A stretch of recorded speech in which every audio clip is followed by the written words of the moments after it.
Wes Warren. I'm here with Greg Stanley. We are from Whitehall Management, and today we're going to talk about an interesting case study. Actually, we're going to do two, but the first one is the main one we want to talk about, of doctors who have went from, when I say struggling, I mean Failing.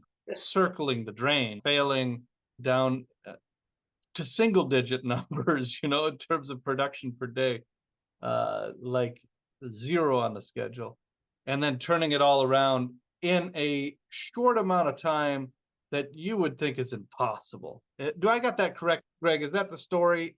Pretty much, yes. I had a case where a staff person, a doctor, was going down to the point she had burned through her entire life savings, which a lot of it came from her divorce settlement, but it was on its way toward $1 million. She'd burned through it waiting for things to turn around on their own. She came to us when normally we'd have said, just write it off, go bankrupt, live long and prosper. But she said, I want to go for it. And we said, well, it's going to really be dramatic, the changes you have to make and so forth. And so she wanted a week to think about it, which I really appreciated, because when she called us back, she was all in. She was going to do this, which is kind of difficult sometimes when people have bankruptcy as an immediate option, like just to say, hey, I'm done. I tried that. So she said she was all in. Practice had devolved to $17,000 a month. She'd brought in some new staff, some changes, some lost systems, and she just couldn't seem to get it back together. So she asked us to go to work for her. And it was almost like that story of the little boy who falls down the well and the whole world is watching while the spelunkers go down and try to recover him and so forth. So everyone at Whitehall was watching. Is this woman could it be saved?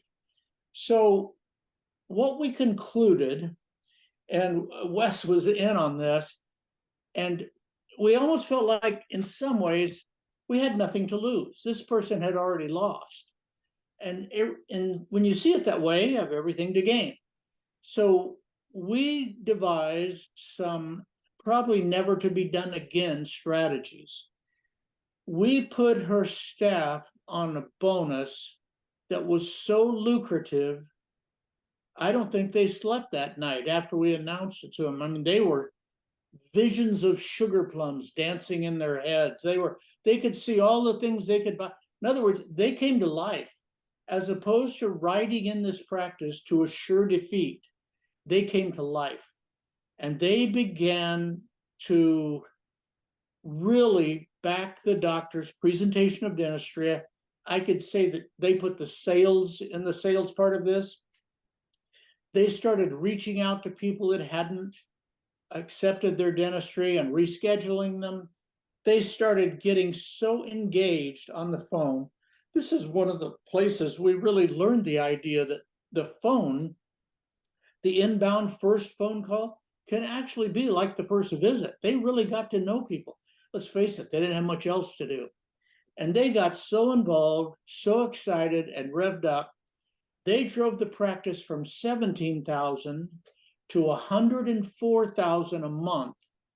It actually took about 6 weeks, but their next month was 104,000. Now you'd think, well, she should be well in the kill zone there with 104,000.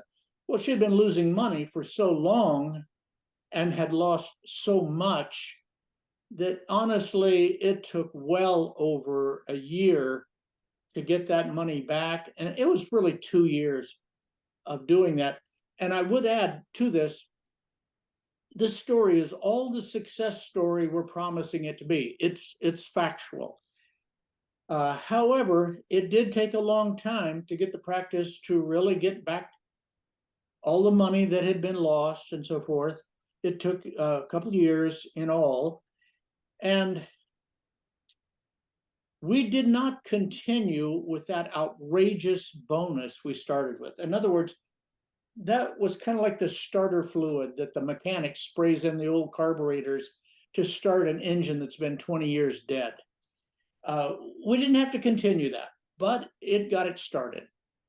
How long did you go with the hyper lucrative bonus until you Uh, had to taper it back? Tell us kind of the details of what that looked like. And okay, there was, if I remember right, I think there was 4 staff, and counting everybody, and the bonuses were costing about 10,000 a month, which was just eye-popping when you think of $104,000 of production. I mean, that was almost 10% of what was in play. But the practice was so dead. The people had shuffled off to and found other dentists. In other words, it was deep salvage is what it was. And these staff brought it back to life. The doctor was just crushed. She really was out of the fight, you might say. She was just over there saying, hey, if you got some dentistry, I'll try to do it. And the staff kept passing her the ball, so to speak. And finally, man, that thing was roaring. And to give you an idea, Wes, we went from 17,000 a month to 250,000 a month within 2 years.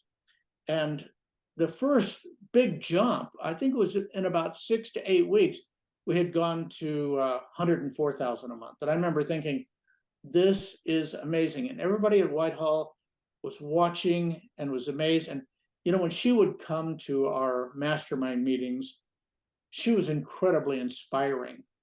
She almost couldn't believe it herself. But because she was there, the living proof, telling people, this is how bad off I was, and this is what I'm doing now. I can't think of how many lives were probably changed because of her. I'm hoping that people hearing this now will be changed. what would you say is obviously the moral of the story is when you truly incentivize the team, when you truly give them I guess a piece of the action or a cut, you know, or something that they can believe in that really excites them, you see Sure. changes. Yeah. When we start spending around very close to 4% of our gross in most practices on some kind of bonus incentive, that covers everybody. And that's not incentivizing hygienists to sell deep tissue cleanings. That's for everybody on the floor to help back up the dentist. And whatever the dentist prescribes, they're for it. And with that amount of money, that 3.75%, the staff naturally, number one, they engage. They're like awake for the first time, going, wow, I know what's in this for me now. Man, if I don't wake up, if I don't take this next call with full commitment, it's going to cost me money. And you know, when it was costing the doctor money, not a lot of people were that concerned, or in a lot Right. of. So with that percentage, that's where we tend to see a sustainable number. The number we used for this lady, like I said, it was like we were trying to start a 20-year-old diesel engine. I mean, that really takes some doing. But normally this 3.75, I'm talking about spread, you know, in various ways among leadership, staff, hygienists, and so forth. You can achieve full engagement of those who can be engaged. Now, there's some people who just you might have to switch them out. Yeah. They're engaged, they're trainable, motivated. They tend to be more team, like, hey, I'm cheering for you, team member, because you're going to help me do good. I'm going to help you do good. That team feeling, that's the number. And when you get anything short of that, you know, when you're paying less than that in incentives, maybe you get lucky. Maybe you get some staff that just like to do things they like to do things right. I always think of those staff who, when they were in school, I remember competing with them, they were straight A students and I was not. And everything they did, it had to be straight A's. When you get that person in your practice or running your practice, she kind of communicates through her actions that everything reflects on her. When you can find that, good.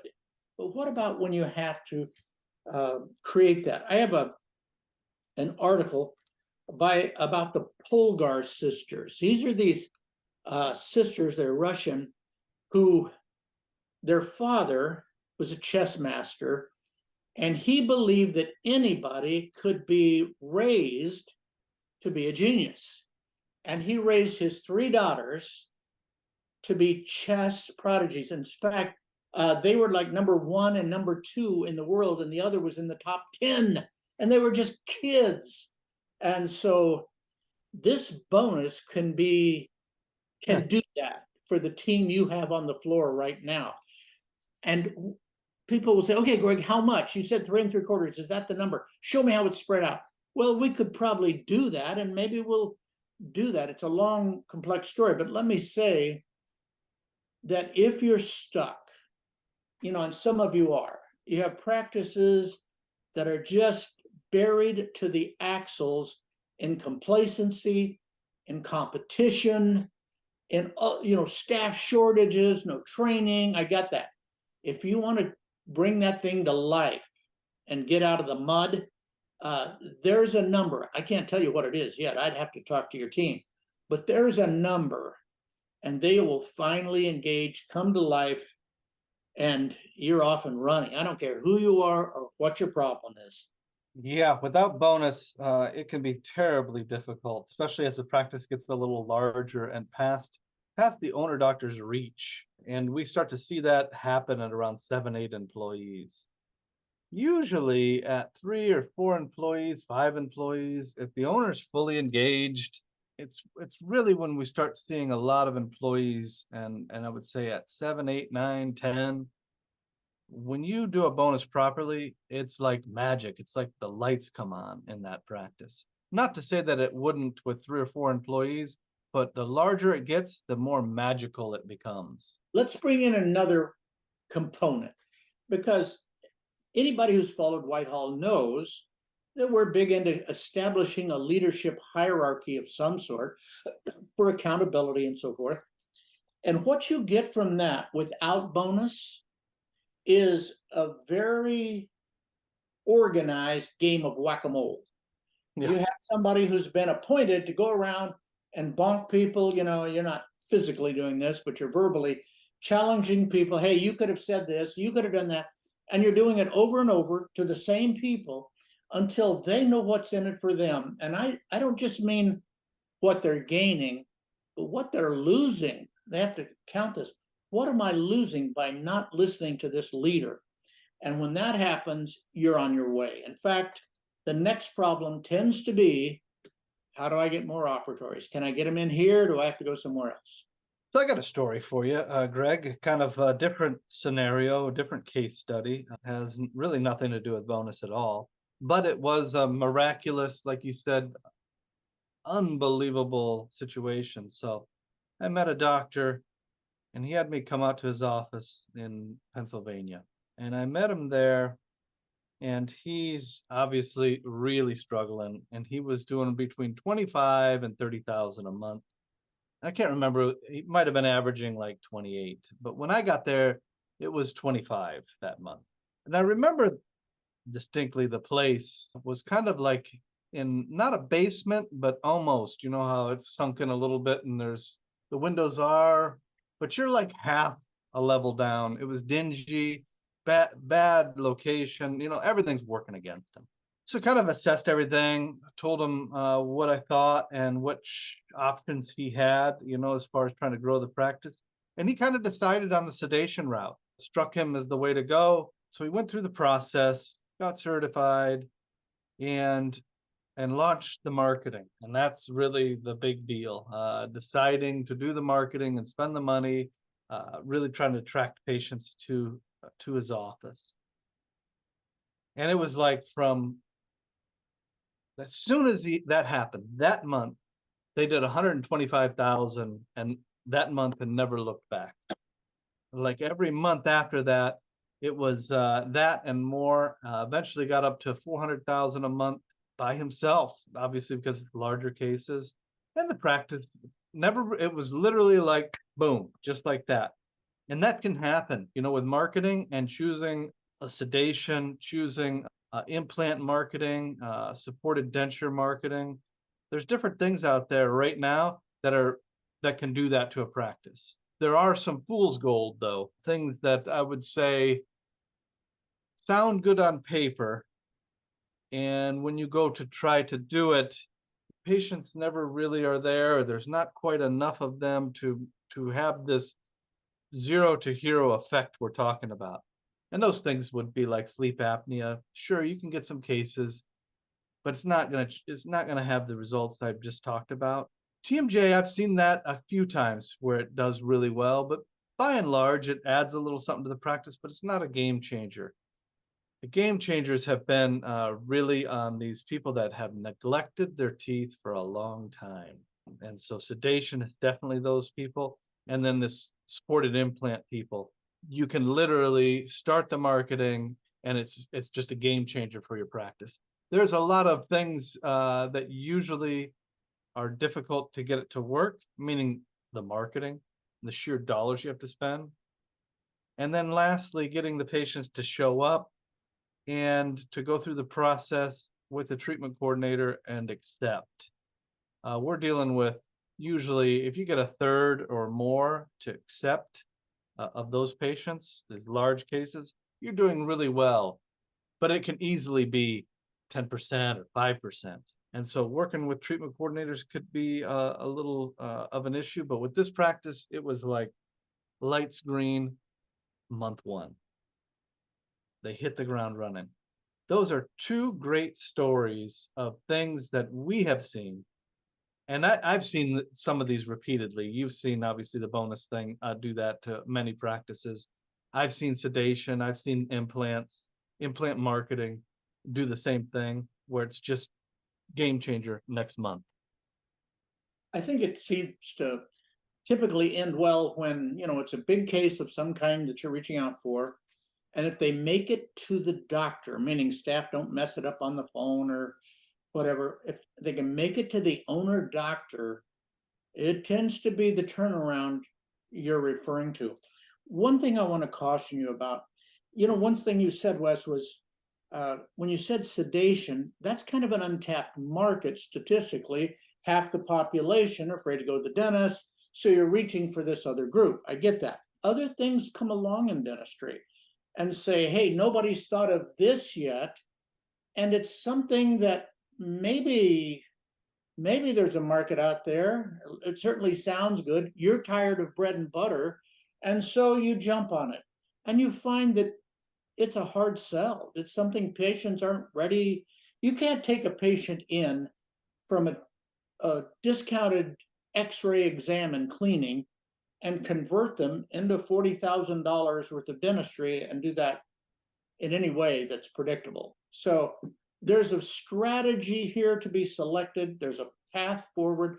My suggestion would be to get on the phone with us, tell us about your practice, and let us apply what we've learned about choosing a strategy for your area, for your team, and for where you are in dentistry. Because some of you are just saying, I'm just so burned out with normal dentistry.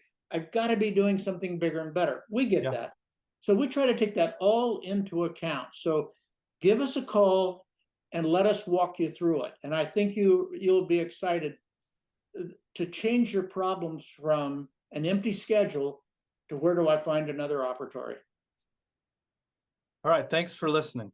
Thank you.